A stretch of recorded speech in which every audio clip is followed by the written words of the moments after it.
Anna had always struggled to make ends meet. Every day was a challenge, juggling 2 jobs just to keep her small apartment. Yet despite her own hardships, she never hesitated to lend a hand when someone was in need. One rainy afternoon, while rushing to her second job, she saw a man sitting by the curb, stuck in a wheelchair. He was struggling to move, his face showing frustration. Without thinking twice, Anna pulled over. She offered him a ride, knowing she was already running late. Little did she know that simple act of kindness would change her life forever. The next day, a lawyer knocked on her door with an unexpected offer, an offer that would alter the course of her future in ways she couldn't have imagined. Hi everyone, welcome to Mystic Tales. Today, I am excited to share a new story with you. Anna worked 2 jobs to pay for her rent. It was never enough, but she kept pushing forward. Her first job was at a local diner. The second was at a grocery store late at night. She barely had time for herself, but she never complained. She had learned long ago that life wasn't fair, and you had to make do with what you had. One evening, as she drove her old car through the rain, she noticed a man on the sidewalk. He was struggling with his wheelchair. His hands were trembling as he tried to move it across the wet street. Anna slowed down, watching him for a moment. She saw the frustration in his face. He was stuck. Without thinking, she rolled down her window. "Do you need a ride?" she asked, her voice soft but sincere. The man looked up, startled. I don't want to trouble you." "It's no trouble at all," she said, offering a warm smile. "I'm already heading in that direction. I can give you a lift." He hesitated but nodded. She opened the door for him, helping him into the passenger seat, his wheelchair folded beside him. They drove in silence for a few minutes, the rain tapping against the windows. Finally he spoke. "Thank you. I'm Daniel." "I'm Anna," she replied. "Where can I drop you?" "Just up ahead.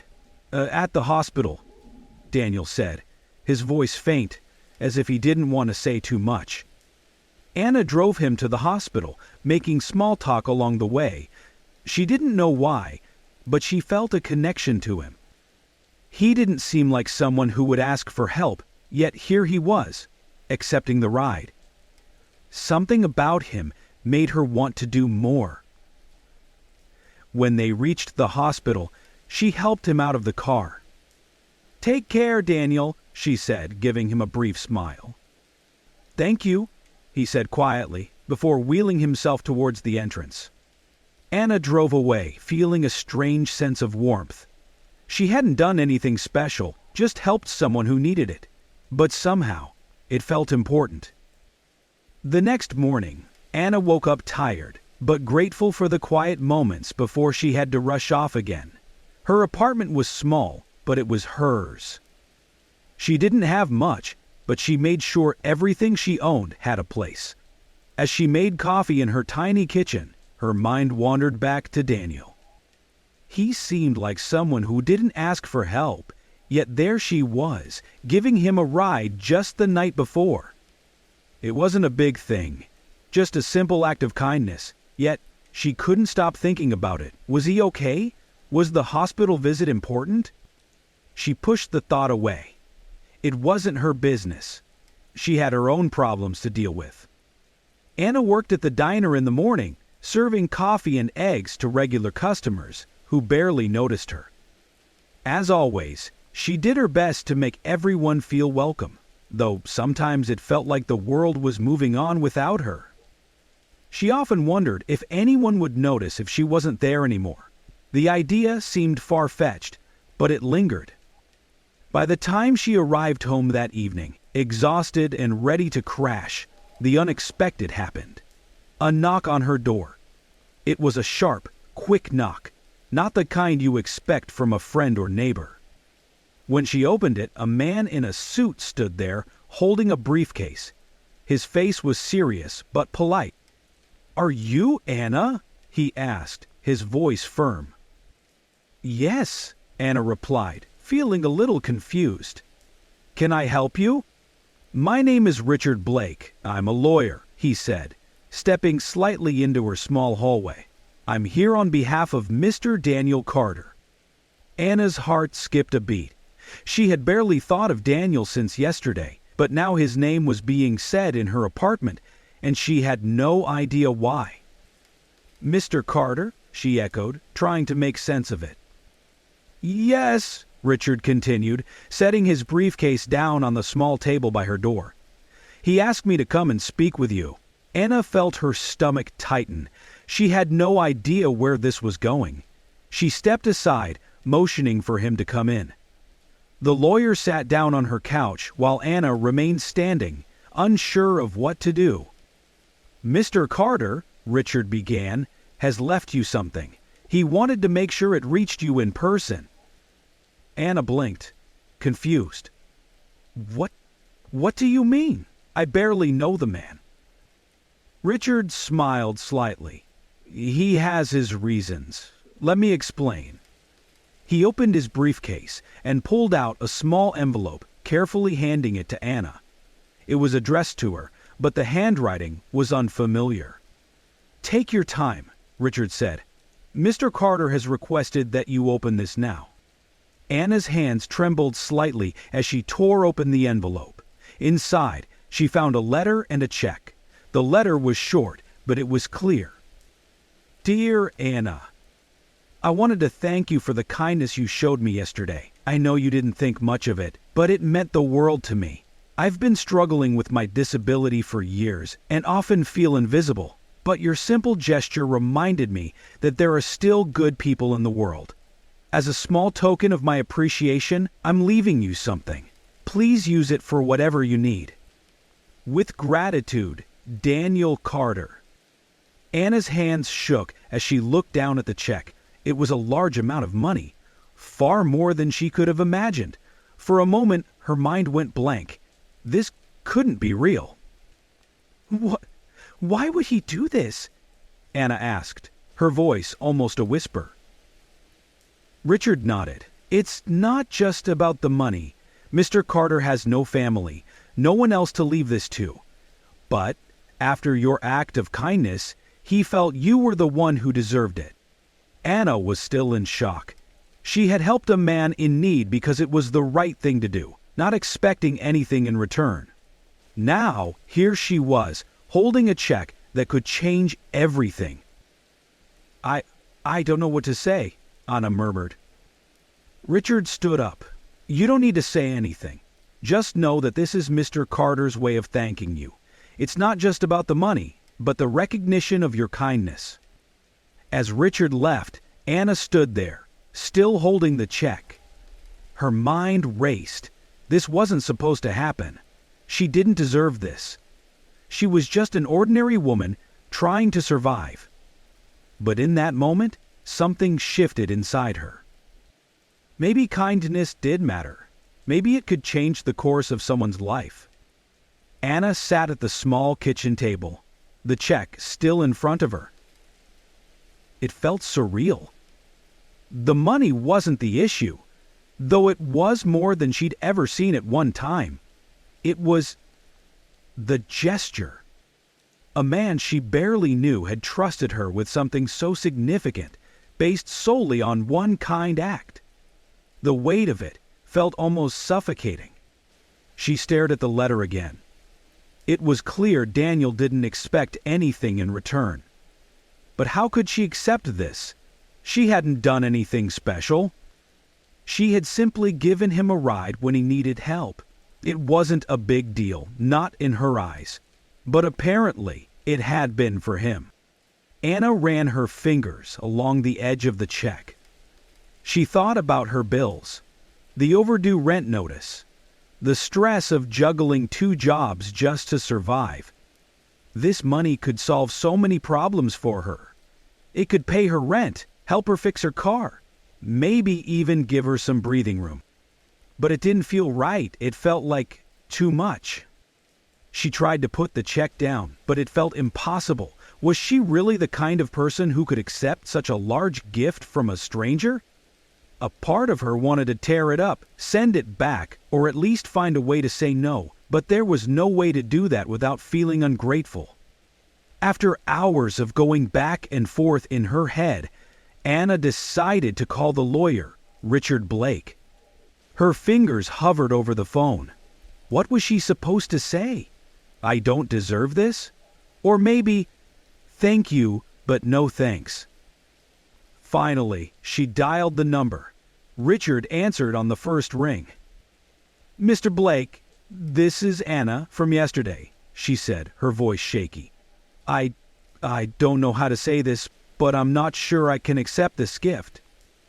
Richard was silent for a moment before speaking.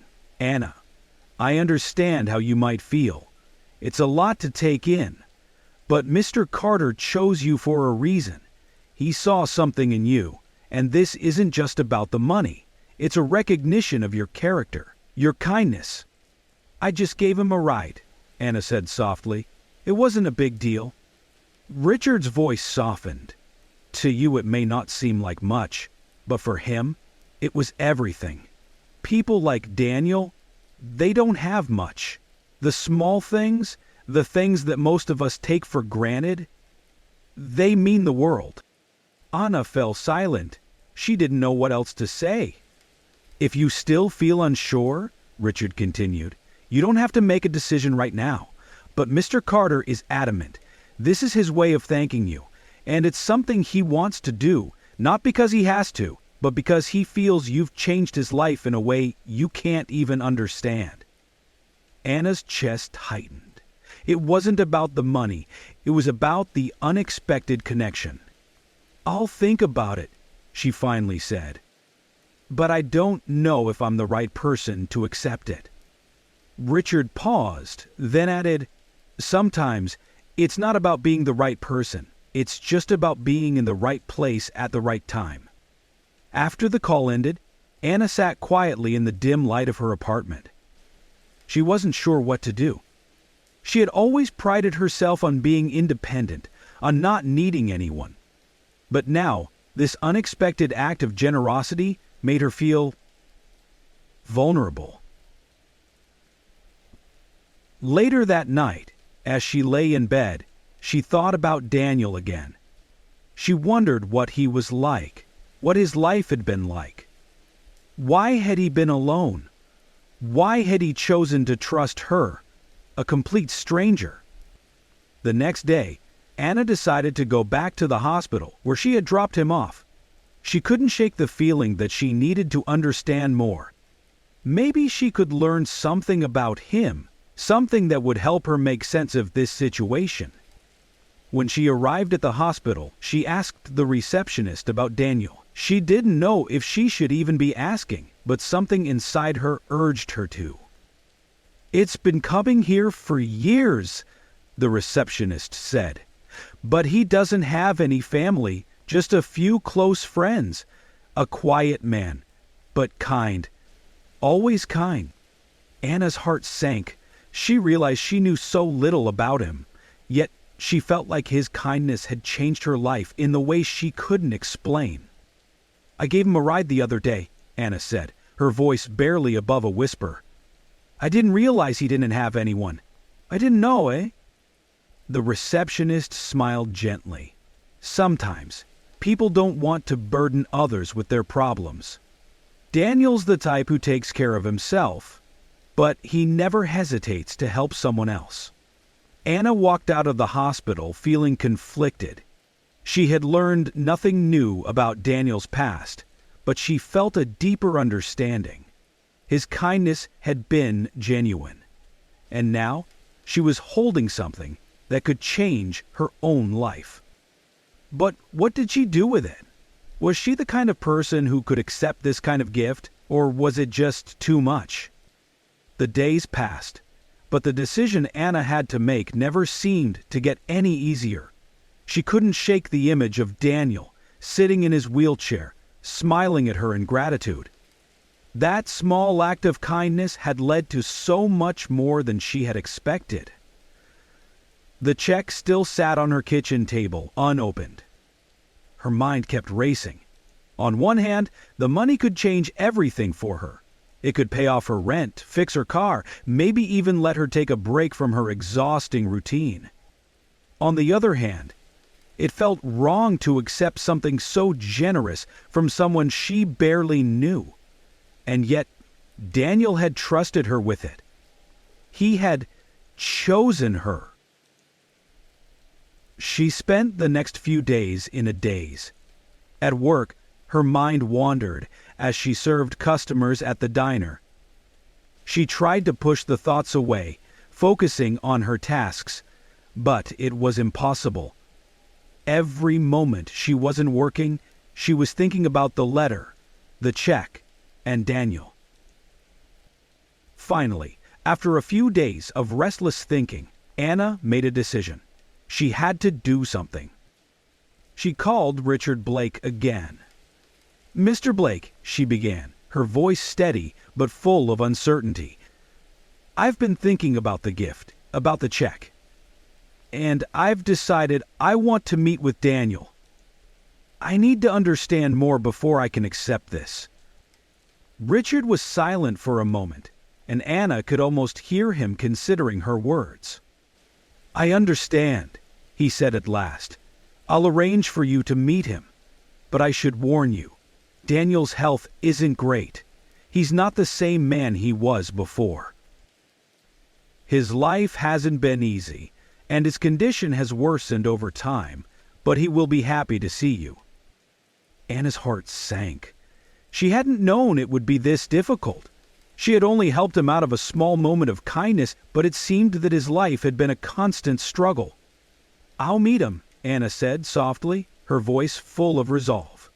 "Thank you." The meeting was set for the following week. Anna had spent the days leading up to it in a nervous haze, wondering what she would find when she met Daniel again.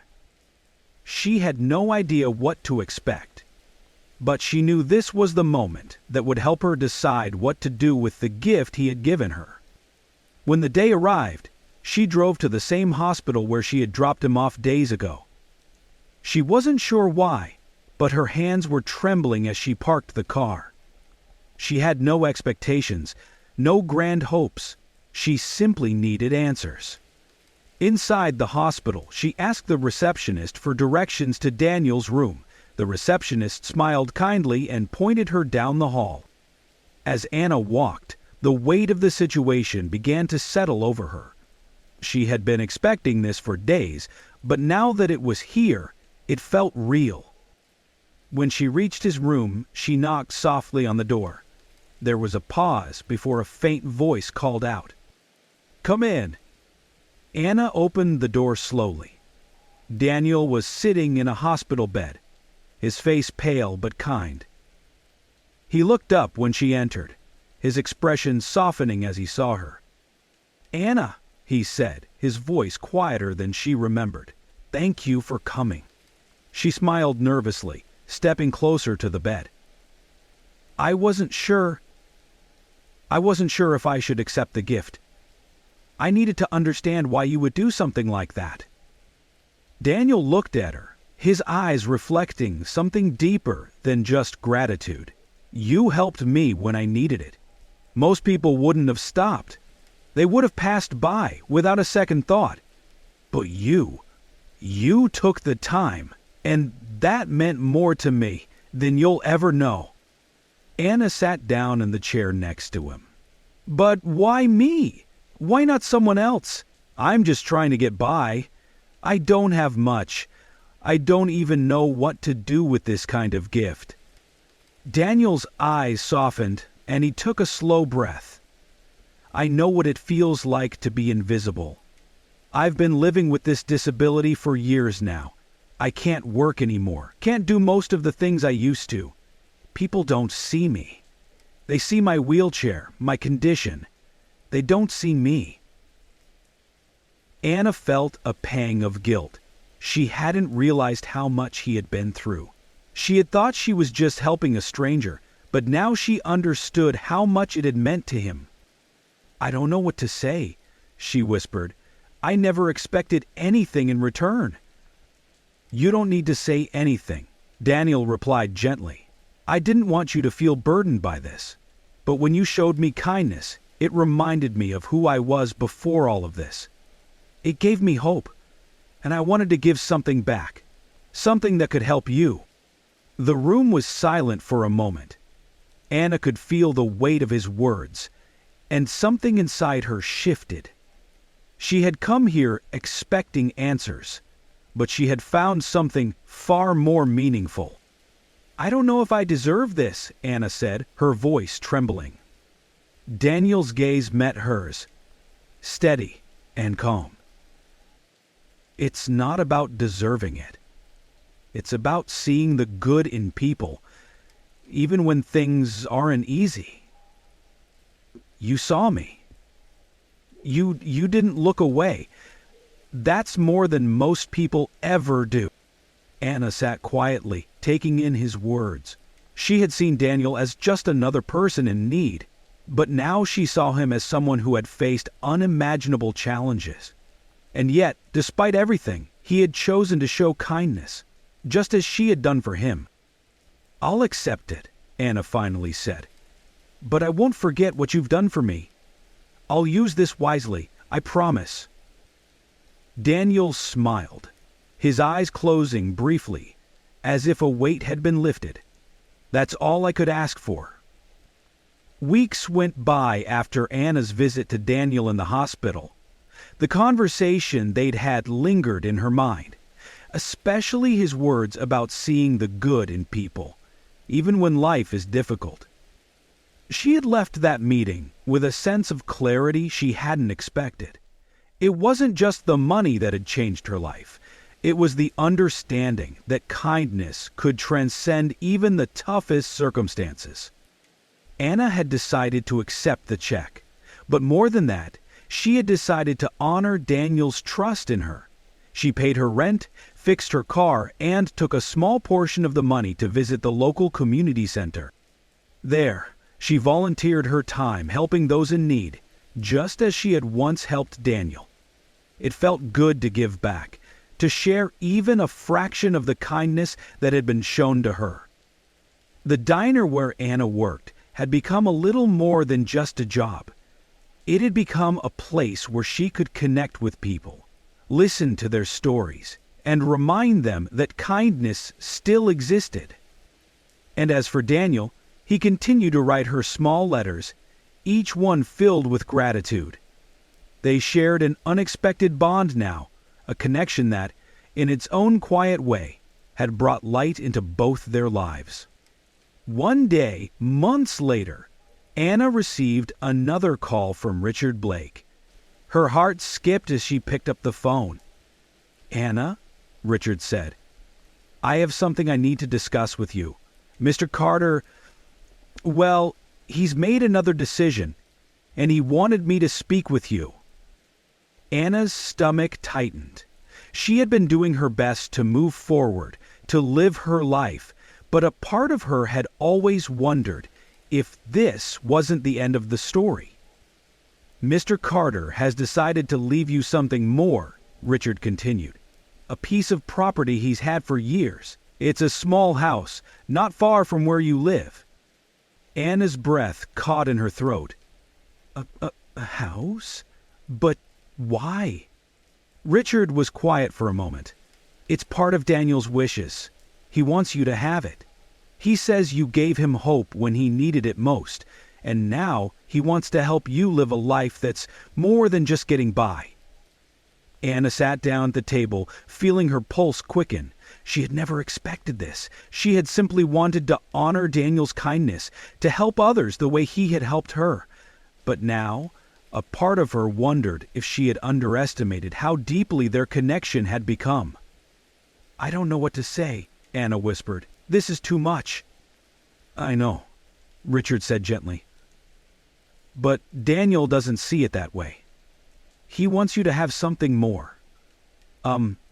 Something that will give you the opportunity to truly build your future. He believes in you." For a long moment, Anna didn't speak. She thought of everything she had gone through. The sleepless nights, the endless worry about money, the days when she had wondered if she would ever escape the weight of her struggles. But now, Daniel's gift, his faith in her, was a chance to turn everything around. "I'll accept it," Anna said finally, her voice full of quiet resolve. "I'll make sure it's worth it." And she did. The small house Daniel had left her was far more than just a piece of property. It was a symbol of change. Over the next few months, Anna transformed it into a warm, welcoming home. She planted flowers in the garden, painted the walls, and filled the rooms with memories she was just beginning to create. She continued to volunteer at the community center, her life slowly growing into something she hadn't imagined possible. The money Daniel had given her had helped her, yes, but the deeper gift was his belief in her. One evening, as she sat on the front porch of her new home, Anna thought back to that day in the hospital room. She had walked in unsure, skeptical, and uncertain of what to do with the unexpected kindness Daniel had shown her. Now, sitting in her own space, she realized that his act of giving had not only changed her life, but had given her a sense of purpose she had never known before. She looked up at the stars above, a small smile crossing her face. It wasn't just about the house or the money. It was about the ripple effect of kindness, how one simple, selfless act could turn into something that changed the course of someone's life. And she knew without a doubt that she would continue to pass it forward. Loved this story? Tap that like button and subscribe to Mystic Tales for more. Let us know how this story made you feel with a single word in the comments.